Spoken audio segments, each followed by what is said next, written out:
Hi, ಎಲ್ಲರಿಗೂ ನಮಸ್ಕಾರ. ಇದು ಇವತ್ತಿನ ಮಿನಿ ಬ್ಲಾಗ್ ಆಗಿತ್ತು. ತುಂಬಾ ದಿನ ಆಯ್ತು ಬ್ಲಾಗ್ ಹಾಕಿಲ್ಲ, ಯಾಕಂದ್ರೆ ನಂದು ಚಾನಲ್ ನಲ್ಲಿ ವಿಡಿಯೋ ಹಾಕಕ್ ಆಗ್ತಿಲ್ಲ, ಏನೋ ಪ್ರಾಬ್ಲಮ್ ಆಗಿದೆ. ಹಾಗಾಗಿ ನಾನು ಮತ್ತೆ ಬೇರೆ ಚಾನಲ್ ಓಪನ್ ಮಾಡಿದ್ನಿ. ಪ್ಲೀಸ್ ಸಬ್ಸ್ಕ್ರೈಬ್ ಮಾಡಿ ಅಂಡ್ ಸಪೋರ್ಟ್ ಮಾಡಿ. ನಮ್ ಶಿವಾನಿಗೆ ಇವಾಗ 6 ಮಂತ್ ಕಂಪ್ಲೀಟ್ ಆಯ್ತು. ಇವಾಗ ಮುಂದೆಲ್ಲ ಹೋಗ್ತಾ ಇದ್ದಾಳೆ, ನಿಂತ್ಕೊಳ್ಳೋಕೆ ಇವಾಗ ಟ್ರೈ ಮಾಡ್ತಾ ಇದ್ದಾಳೆ. ತಾತನ್ ಸಪೋರ್ಟ್ ಕೇಳ್ತಾ ಇದ್ದಾಳೆ ಅವಳು. ಮಕ್ಕಳು ಕಣ್ಮುಂದೆನೆ ಎಷ್ಟು ಬೇಗ ಬೆಳೀತಾರೆ ಗೊತ್ತೇ ಆಗೋದಿಲ್ಲ.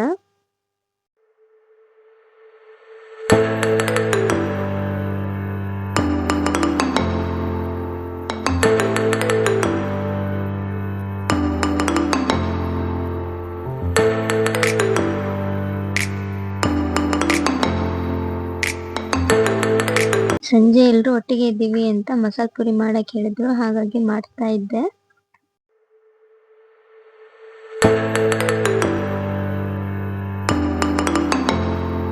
ಒಂದು ಈರುಳ್ಳಿ ಮತ್ತೆ ಒಂದು ಟೊಮೆಟೊ, ಶುಂಠಿ, ಬೆಳ್ಳುಳ್ಳಿ ಮತ್ತೆ 4-5 ಹಸಿಮೆಣಸು ಮತ್ತೆ ಕೊತ್ತಂಬರಿ ತಗೊಂಡಿದ್ದೀನಿ. ಸ್ವಲ್ಪ ಎಣ್ಣೆ ಬಿಸಿ ಆದ್ಮೇಲೆ ಅದಕ್ಕೆ ಸ್ವಲ್ಪ ಒಂದು ಚಕ್ಕೆ ಮತ್ತೆ 4-5 ಕರಿಮೆಣಸು ತಗೊಂಡಿದ್ದೀನಿ.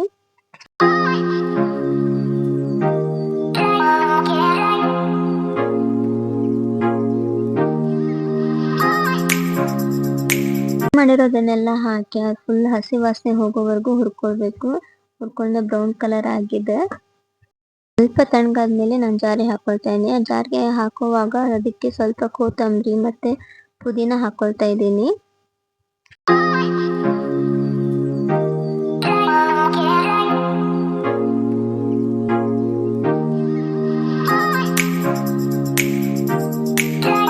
ಬೇಯಿಸಿ ಇಟ್ಕೊಂಡಿರೋ ಬಟಾಣಿ ಹಾಕ್ತಾ ಇದ್ದೀನಿ ಸ್ವಲ್ಪ.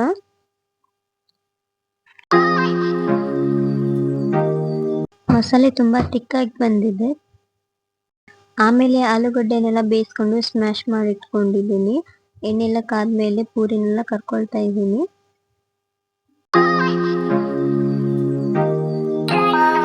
ಪೂರಿನೆಲ್ಲ ಕರ್ಕೊಂಡಿದ್ದಾಯ್ತು. ಆಮೇಲೆ ಎಣ್ಣೆ ಬಿಸಿ ಮಾಡ್ಕೊಂಡು ರುಬ್ಬಿರೋಂಥ ಮಸಾಲೆನೆಲ್ಲ ಹಾಕಿ ಕುದಿ ಬಂದ್ಮೇಲೆ ಅದಕ್ಕೆ ಅರಿಶಿನ ಪುಡಿ, ಗರಂ ಮಸಾಲೆ ಮತ್ತೆ ಉಪ್ಪು, ಚಾಟ್ ಮಸಾಲೆ, ಪಾನಿಪುರಿ ಮಸಾಲೆ ಎಲ್ಲ ಹಾಕೊಂಡಿದ್ದೀನಿ.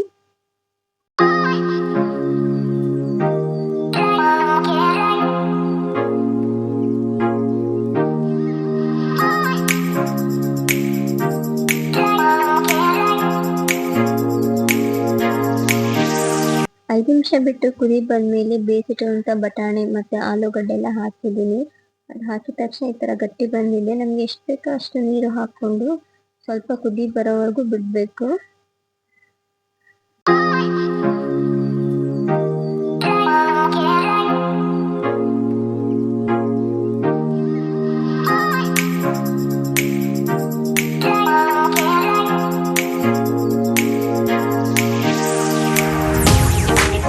ಮಸಾಲೆ ರೆಡಿ ಆಗೋಷ್ಟರಲ್ಲಿ ನಾನು ಪೂರಿನೆಲ್ಲ ಹೊಡಿತಾ ಇದ್ದೀನಿ.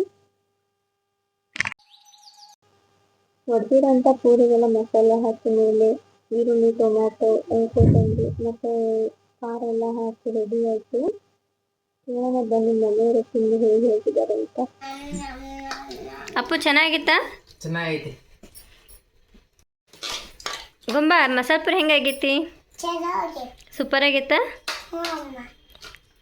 ಚೆನ್ನಾಗಿತ್ತಾ? ರಜಿತ್ ಚೆನ್ನಾಗಿತ್ತಾ? ಮಮ್ಮಿ ಚೆನ್ನಾಗಿತ್ತಾ? ಸೂಪರ್ ಆಯ್ತು. ಮನೆಯವರೆಲ್ಲ ತಿಂದು ತುಂಬಾ ಚೆನ್ನಾಗಿದೆ ಅಂತ ಹೇಳಿದ್ರು, ಕೇಳಿ ತುಂಬಾ ಖುಷಿ ಆಯ್ತು. ಮಸಾಲೆ ಪುರಿ ಎಲ್ಲ ತಿನ್ಕೊಂಡು ಶಿವಾನಿ ಜೊತೆ ಸ್ವಲ್ಪ ಹೊತ್ತು ಆಟ ಆಡಿದ್ವಿ. ನಮ್ ತಮ್ಮ ಬೆಂಗಳೂರಿಗೆ ಹೋಗ್ತಾನೆ ಅಂತ ಹೇಳಿದ್ದ, ಹಾಗಾಗಿ ಅವನಿಗೆ ತಗೊಂಡು ಹೋಗ್ಲಿಕ್ಕೆ ಸ್ವಲ್ಪ ಜೋಳದ ರೊಟ್ಟೆ ಮಾಡ್ತಾ ಇದ್ವಿ.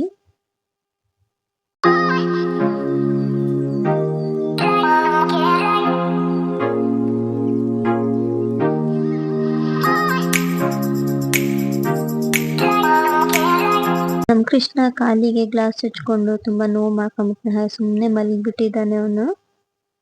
ನಾನು ಅಣ್ಣ ಆಟ ಆಡ್ತಿದ್ದೀವಿ, ಎಲ್ಲಾನು ಬಿಟ್ಟು ಹೋಗ್ತಿದ್ದೀನಿ, ತುಂಬಾ ಬೇಜಾರಾಗ್ತಿದೆ. ಇವತ್ತಿನ ಬ್ಲಾಗ್ ಬಿಟ್ಟು ನೆಕ್ಸ್ಟ್ ಬ್ಲಾಗ್ ಅಲ್ಲಿ ಸಿಗ್ತೀನಿ. ಪ್ಲೀಸ್ ಸಬ್ಸ್ಕ್ರೈಬ್ ಮಾಡಿ, ಸಪೋರ್ಟ್ ಮಾಡಿ ಅಂಡ್ ಲೈಕ್ ಮಾಡಿ. Thank you.